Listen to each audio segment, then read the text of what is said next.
اعوذ باللہ من الشیطان الرجیم بسم اللہ الرحمن الرحیم اللہم صلی علی محمد وآل محمد۔ واضح ہو کہ ماہ رجب میں روزہ رکھنے کی فضیلت بہت زیادہ ہے۔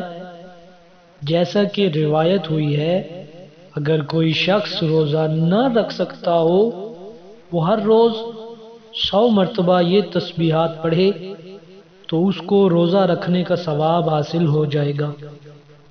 سبحان الہ الجلیل، سبحان من لا ينبغي تسبیح الا لہ،